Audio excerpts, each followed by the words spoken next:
पुरी जिला काकटपुर ब्लॉक रे जलछत्र नारे सरकारी अर्थ आत्मसात अभियोग जलछत्र टंका आत्मसात करिथिबा अभियोग सरपंच पीओ को नारे आसीछि।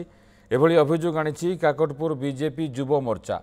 खरादिने पंचायत तरफुर पथचारी शोष मेटाइबा पई विभिन्न स्थान रे होइतिबा जलछत्र रे पानी देबा पई श्रमिक नियोजित होइथिले। तेबे सेमानंकु विगत 3 वर्ष हेबो मजूरी दिया जाउ नाही, किंतु दस्तखत सहित जाल कागजपत्र माध्यम रे अर्थ उठाण होइतिबा जणा पड़िछि।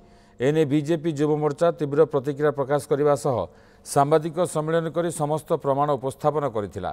सरकारी कागजपत्र जालियाती कर अर्थ को मिलमिशी आत्मसात करथिबा और श्रमिकों नाँ में मजूरी अर्थ उठाण करथिबा व्यक्ति विरुद्ध में तदंत कर दृढ़ कार्यानुष्ठान ग्रहण करने बीडीओ थाना अधिकारी पुरी जिलापाल पाखरे लिखित अभियोग होइछि।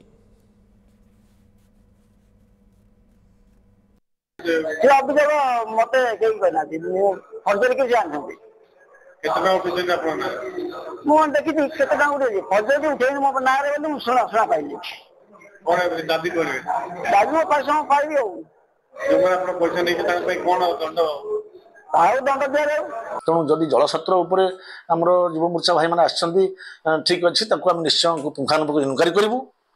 ये जी संश्लिष्ट थे यदि सरकार अर्थ को आत्मसात करेंगे उचित दंड दिज्व आम जिलापाल अवगत करूँ।